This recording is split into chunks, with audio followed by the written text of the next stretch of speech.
Well, it is approximately 2 years later since the last time we had a conversation, and today's date is November 5th. Correct. November 5th. It is a Monday, and I'm in visiting from New York for the last day and a half, and we're sitting with my father. When we taped 2 years ago, the last thing we talked about was your mother's and your father's passing away. Your mother passed away 6 years after your father. But we had skipped ahead a little bit to the story of your life to recount that part of your story.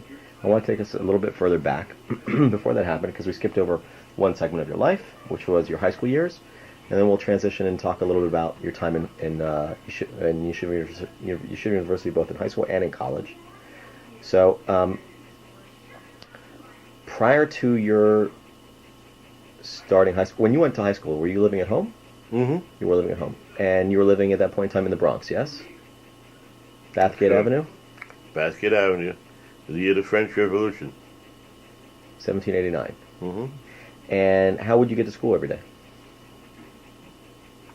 I would walk over to Tremont Avenue and take a trolley. And the trolley would take me to, I don't remember where anymore, but I'll switch to a bus. The bus would take me to Washington Heights, across the bridge to Amsterdam 180th, and then I walked the 6 blocks to Yeshiva. And how long would the day, if you recall, how long would the day be when you were in high school? Well, it's so long I don't even remember details anymore, but I imagine we started probably around 9 or so I'd have to leave maybe at a little after 8 to get there. And it probably ended around 5 or so, and it was pretty close to 6 when we got home. And do you recall, prior to this, you were going to Salanter for your, what do they call it, your grade school. Mm-hmm. Do you recall, were there other kids who you went to school with who also went off to YU for high school? A few, not too many. Not too many. Not too many. And was it ever a question whether or not you were going to go to YU for high school, or that was something just pretty much made sense and that's what happened?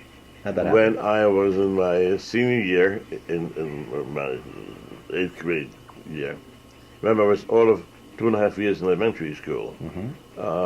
So towards the end of that... I'm sorry, you came over what year? 1940. Okay.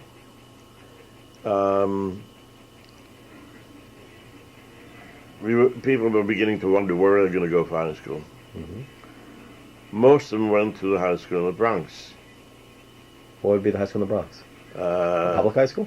Yeah, public high schools. Mm-hmm. I don't remember the names anymore, but there were a couple of pretty... Bronx Science, probably. No. There's some pretty well known, schools that had a good reputation in the Bronx. And went there. A few went to Yeshiva. I just decided I might as well continue with Yeshiva. I started there, continue with it. Well, was Salanter wasn't considered part of YU, though? What do you mean? No. What do you mean continue on? You mean once you're in high school, continue on to college? No, but Salanter was the Yeshiva K'tana. Oh, continue with Yeshiva with a small y, not Yeshiva with a capital Y. Yeah. Okay, gotcha.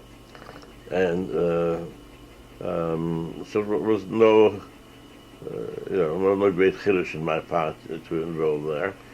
And they were very generous, never asked for a nickel. You don't recall having to pay any tuition to go to high school? Never paid any tuition. In high school or in college. I didn't know that, okay. They never asked for a cent. They were very, very generous. And Yeshiva in 1943 and in the early 40s was a very small institution.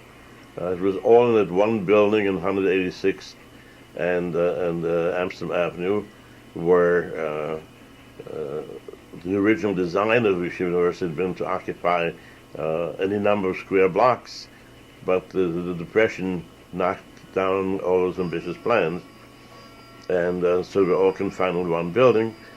And in the one building, when I entered there, was the high school and the yeshiva and the Teachers Institute and the college and graduate school all in one. Mm-hmm. And I think the entire enrollment of all of them combined was probably something between 400 and 500 people. The high school was pretty much on the, well, the yeshiva was on the first floor, the base medrash, where they would study in chavrusas, and some of the classrooms on the first floor where yeshiva studied. And I think the yeshiva also was on the second floor during the morning. In the afternoon, the high school was on the second floor. Mm-hmm. And the college and the TI was on the third floor. And the college was there too, and then the next floor as well. So that was it. Yeah, it is today. It is definitely fulfilling its ambition. To date, I think there are 50,000 people in the various schools and apartments. And it's taken over quite a few city blocks. Oh yeah, not only in Washington Heights, but in Midtown Manhattan and all over, and in the Bronx, we consider the Einstein complex and medical school and all that. Sure. But it was a different world. I remember when I first went to the yeshiva, that was the only thing that was the yeshiva. A year or two later, and I don't remember the sequence exactly, the number of years, they bought a building across the street from the main campus and erected the first dormitory. And that was just for the high school kids, a small dorm across. I don't know if that's still in existence now. Probably. It is. Yeah. Now, when you went to yeshiva, and again, you're commuting, other than your parents at home, is anyone else living at home? Is Molly out, or is Molly in? You know something? I don't remember. I think she probably lives with us. Probably. And Hesh is still in England? Hesh is still in England. Hesh is still in England? Well, not in England, in Europe. In Europe, okay. And Leah? Leah's in England. Leo's in England. No. And you're in touch with them? The families are in touch with one another? Not too much, a little bit, yeah. Okay. Do we know, is Leo married at this point yet? Oh, yeah. Leo's married. He married in the camps in England. Okay. And you're commuting every day going to school. Do you recall if you were particularly good in any subjects, or did you have any favorite subjects in school? I enjoyed school. I don't know that I was an outstanding student, anything, but I held my own, both in Limud Kodesh and in general studies. I think there was one particular teacher in history that got me interested in history, so I began to read a little bit more on history, and that's why when I did college I chose history as a major, although I never really did much with it. But that's the influence of a good teacher. And do you recall, were there kids with whom you were commuting to school every day? No. In the Bronx? No. No. Although sometimes on the way coming home, there'd be some other kids in the bus, and we'd start kibitzing a little bit, and I'd taken Spanish, and then of course I had the Hebrew in the TI, and so we'd kibitz a little bit, mixing the two languages together and making all sorts of disparaging remarks about some of the people on the bus. And as luck would have it, some of them knew Hebrew and Spanish as well. Mm-hmm. But you're living as a high school commuter, so you're not getting the full dorm experience. Do you remember having a lot of friends when you were in high school? Yeah, but there were school friends. School friends. But in high school, I started becoming a politician. How so? Well, I ran for class office, and I think I may have become an officer or something. I don't remember exactly what anymore. And then I ran for a school office, a school-wide office. I don't think maybe I became a secretary or something like that. Not much more, but there was a bulletin board on the floor, and that was the bulletin board that was designated for the kids' use, and I became a bulletin board manager for that. And I ended up in tandem with a friend, Joe Yosher, who was, I think, class president. This is high school again? This is high school.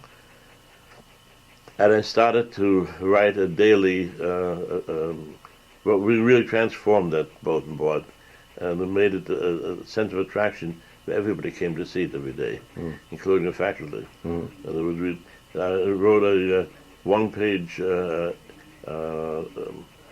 gossip sheet, I guess, or something. Some real gossip, some made-up stories, whatever. And it was called The Informer. It was there, and that, I think, sparked a lot of interest with people. And I wrote a column in the infrequent appearance of our high school newspaper, which was called Frankly Speaking, and that received good notices too. So I developed a little bit of a writing style. There was a lot of banter, a lot of good humored jokes or something like that. And again, at this point, when you're starting high school, you're only in the country 2 years. Well, I was going on 3, yeah. So in a very short amount of time, not only did you develop a writing skill, but you developed language skill.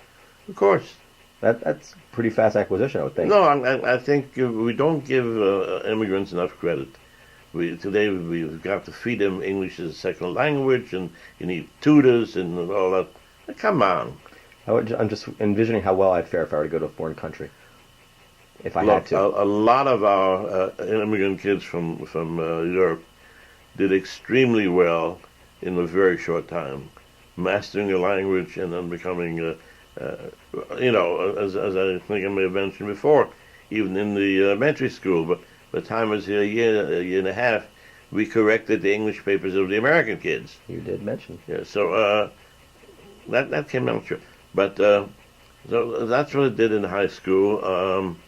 Do you recall what you did during your summers? During the summers? High school summers? I don't know. I don't think I did much of anything. Just hung around the house. Okay. And your father at this point is still working? Mm-hmm. And your mother is at home? Mm-hmm. Did your father, just curious, did your father know how to drive? No. No. Neither of them ever learned how to drive. Never had a gun. And at what point did you learn how to drive? Oh, that was in the early 1950s after I get to Rochester. All right, so we'll deal with that when we get into the latter. Yeah. Okay, so at this point you're not learning how to drive. All right, so we're going to fast forward through high school. Did I miss anything in particular? Any highlights? Well, it took me 3 years to finish that. 3? Okay. Yeah. Okay. And it slowed me down a little bit. Slowed you down. And you decided to stay on at yeshiva. Well, I never went to yeshiva. I went to the Teachers Institute, the Beis Medrash Lemorim. It was, when I entered it, it was the Beis Medrash Lemorim. Mm-hmm. When I left, it was the Bet Midrash Lemorim. Okay. And so you went to the Teachers Institute. What had happened in the meantime was Israel was declared.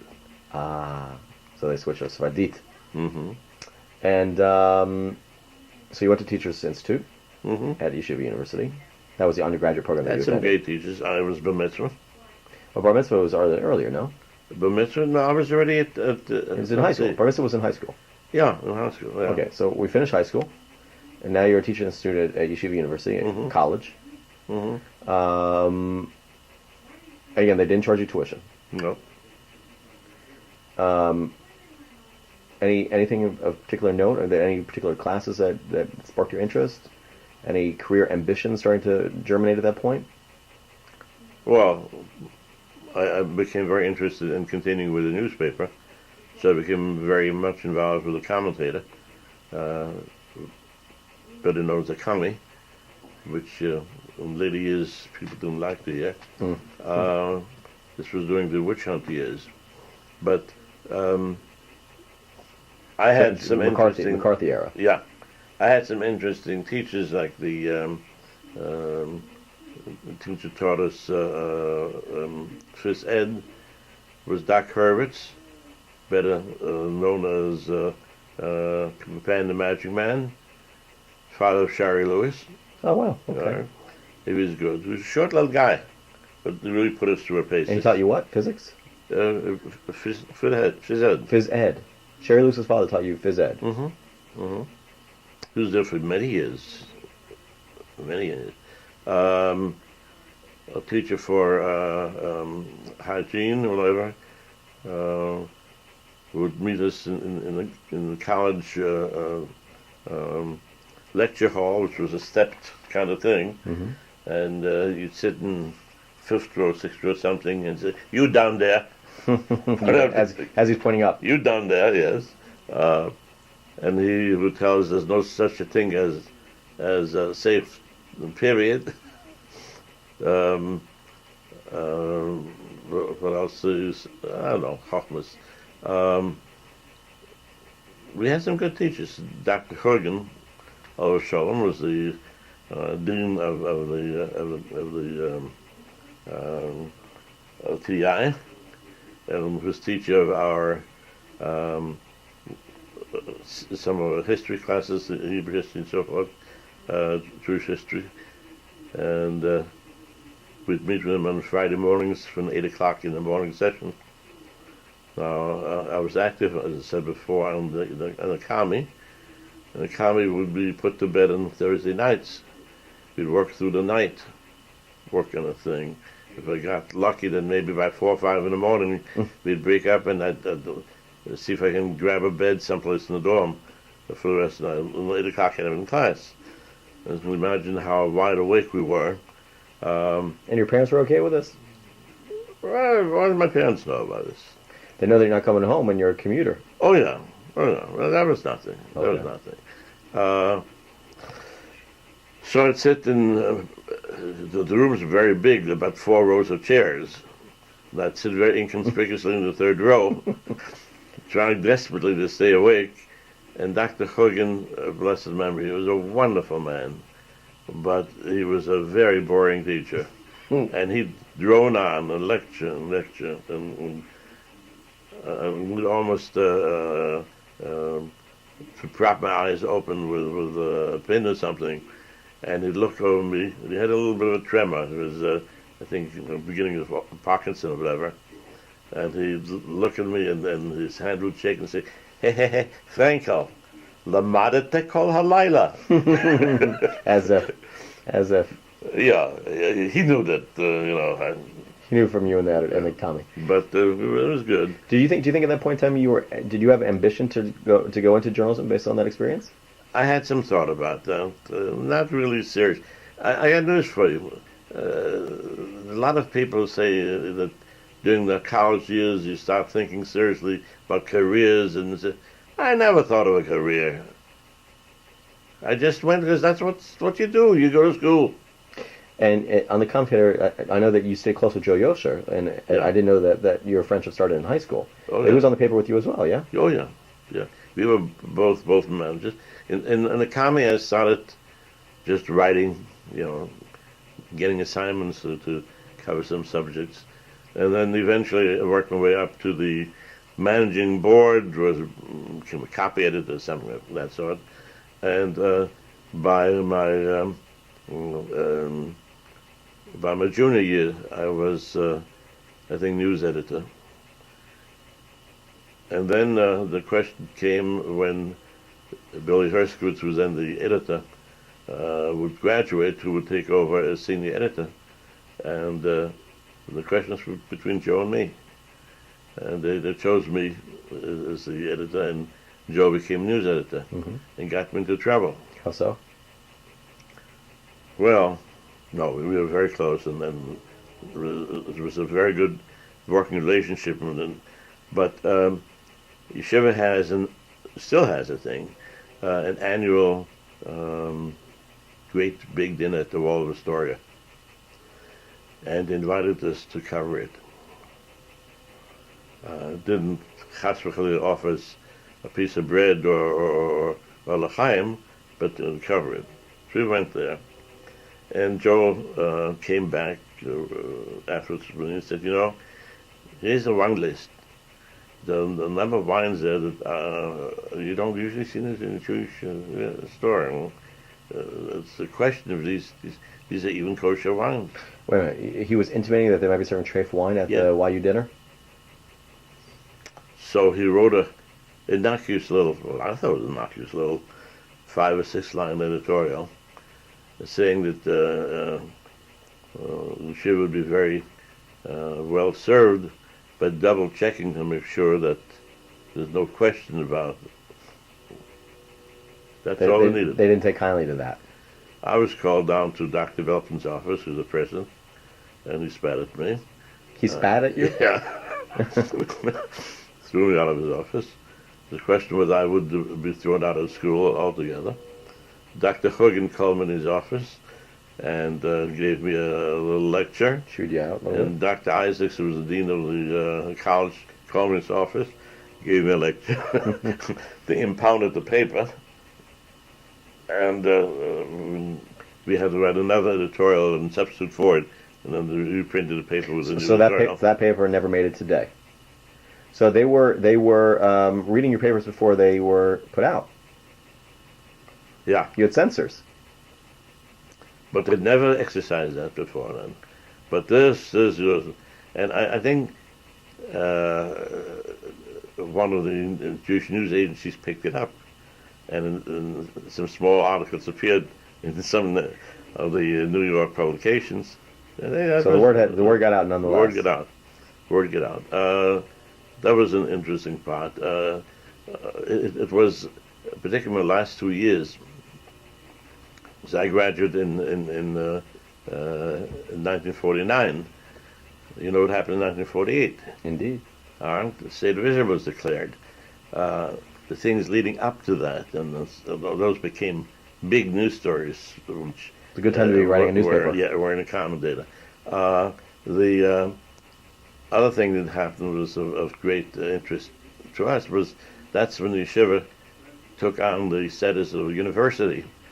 So it was no longer Yeshiva College, it was Yeshiva University. What does that mean to be switched from college to university? A college is one single school. Mm-hmm. A university can have dozens of schools in it. Gotcha. During that period of time, too, we had an annual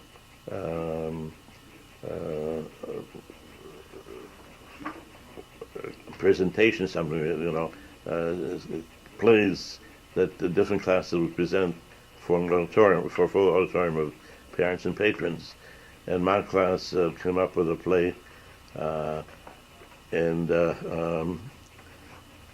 it was some little tchotchke, and I was in it as Slabotka Sam Halevi, the detective. Mm. With a heavy Yiddish accent and a lot of Yiddish. Of course, the audience knew Yiddish, there's no question of that. And that went over big. So the question was, should I go into the journalism or the theater?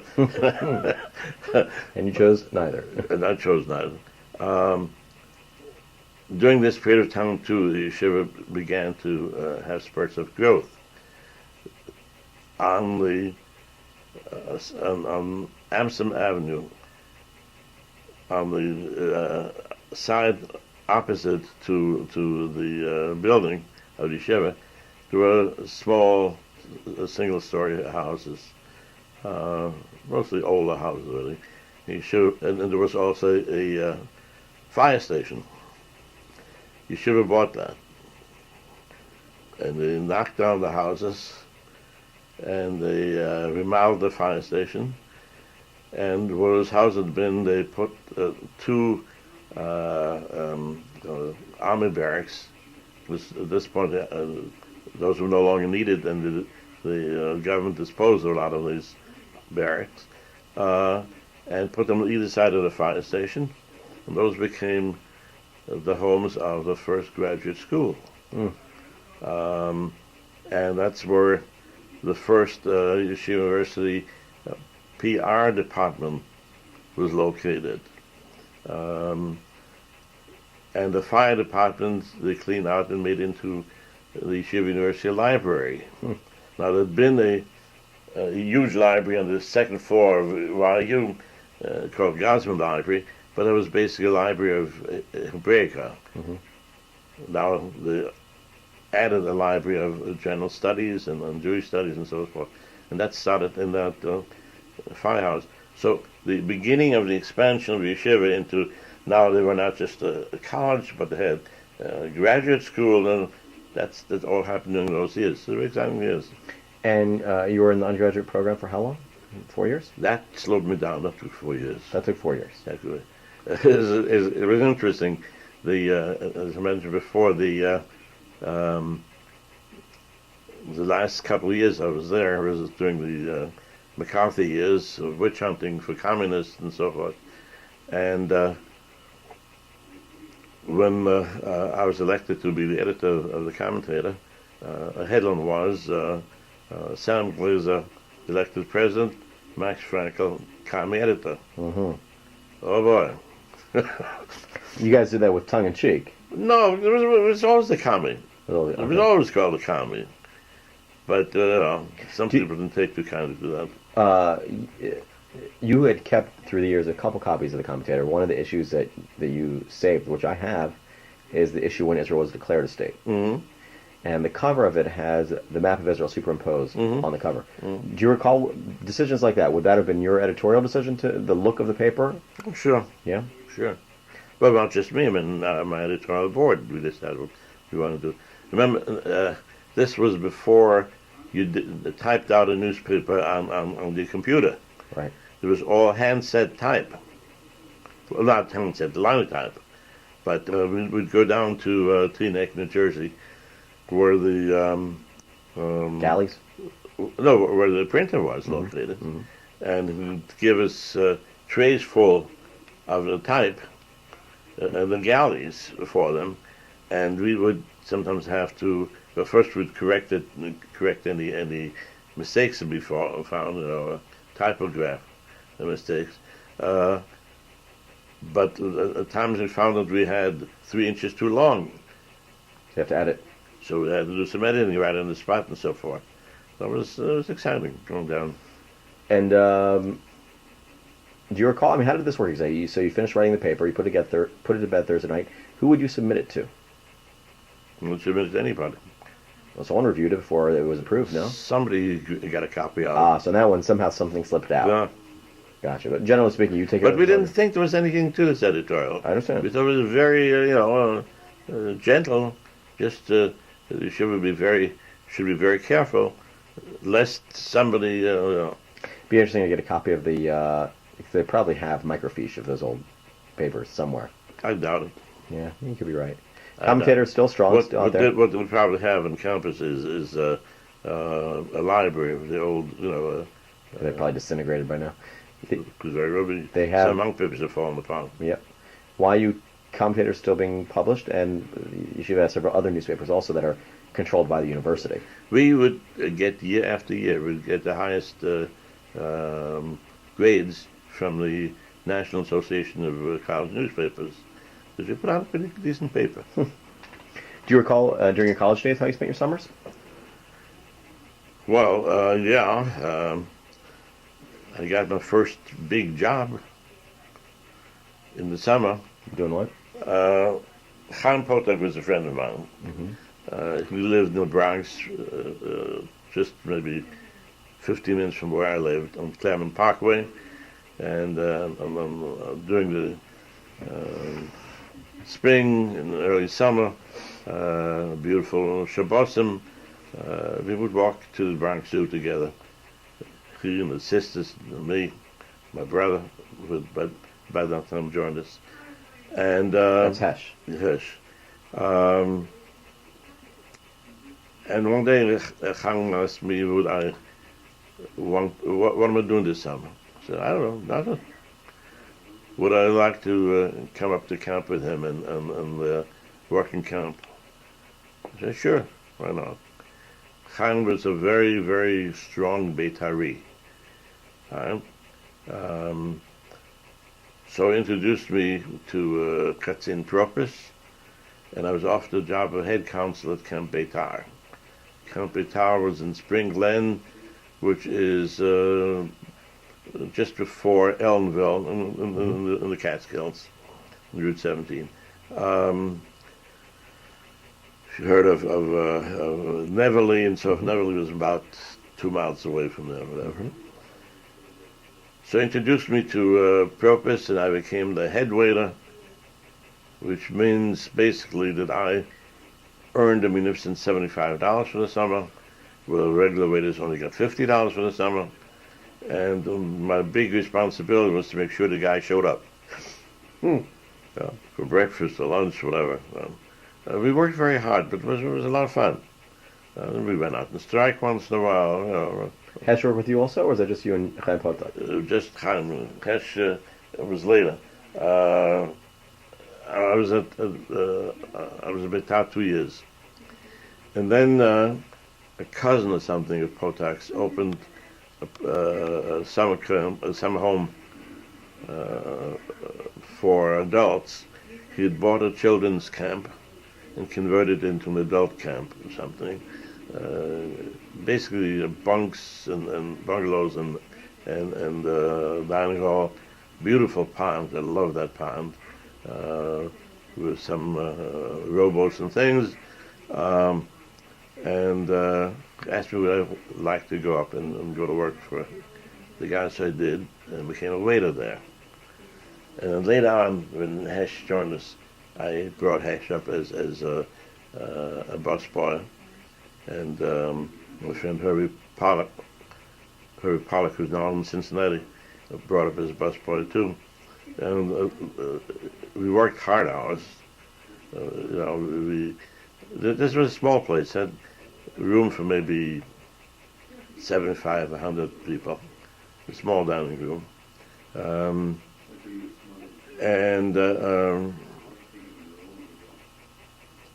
We just finished breakfast. It was time to set up for lunch. Finished lunch, it was time to set up for supper. It wasn't much time. But what time we had, we went down to the pond, and it was great fun, great thing. But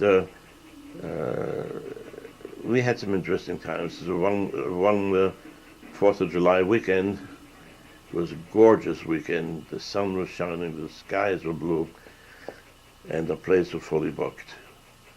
And then, it's such a beautiful day, people started coming in who had no reservations and drove up. And the Baal Batim didn't have the heart to send them away. So they doubled up people. So maybe 2 to bed or something, I don't know what. Which was their problem. Our problem in the dining room was we didn't have enough dishes, we didn't have enough silver, or whatever. So one guy would get a spoon, one guy would get a knife, one guy would get a fork. Have you ever eaten soup with a fork? A little messy. A little messy. We didn't have time, between courses. So we schlepped the dirty dishes back and slop them and bring them out again. Never washed them between courses. Who had time for that? That's disgusting. For some reason, the tips were lousy that day. Yeah, I can't imagine why. I don't know why. Might have been the service. But I don't know why. But we worked like we'd never worked before because there was really no setup. So you worked probably from 7 in the morning till about midnight or so. You fall off your feet. Yeah. And got nothing for it to show for it. Yeah. But yeah. Any girls working up at camp, or just boys? No. The camp was Beitar was co-ed. Co-ed. The girls there too.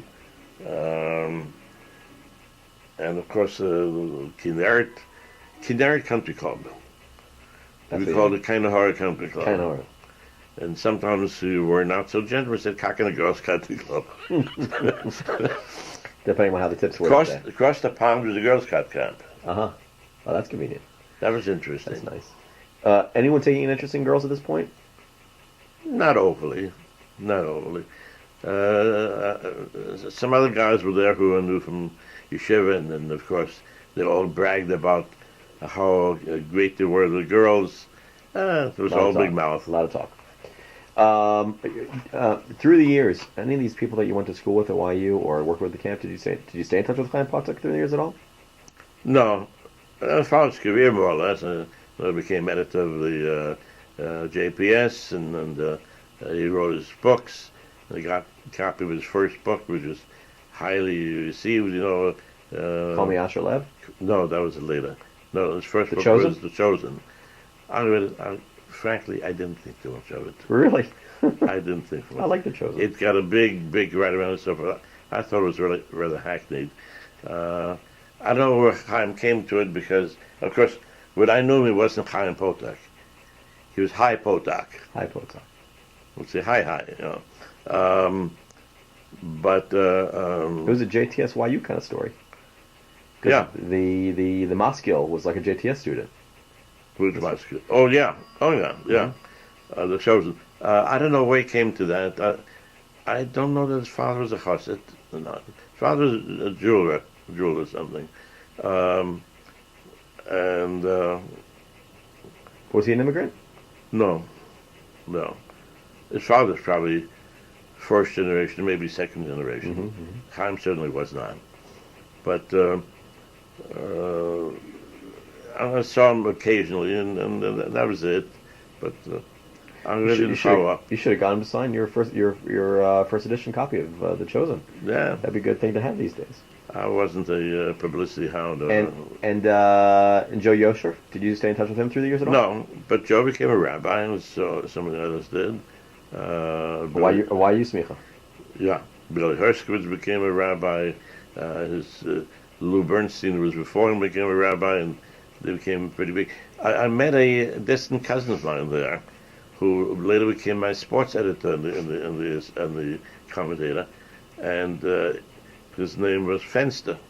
He came from the Your mother's side. mother's side, yeah. I don't know how distant the cousin he was, and so forth, but we never were very close. But he became a rabbi in New York too, and occupied a very fine pulpit. But I didn't have much to do with him. I just lived with the people I lived with while I was there. And when you went to YU for undergrad as well, you were also still living at home, yes? Yes. You lived at home the whole time. Yeah. So you graduate with a degree in what? I graduated,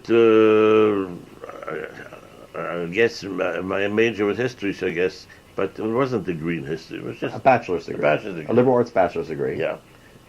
And I got my two dat more. Certificate to be a teacher. Yeah. And what did you do upon graduation? Wait, who came to graduation? My parents, my uncle, my aunt. Do you remember wearing cap and gown? Oh, sure. And did you march down? Absolutely. And you were, In the Lampert Auditorium. and do you recall how your parents were on the occasion of your graduation? Very proud. Any graduation presents? Not that I recall. A cross pen.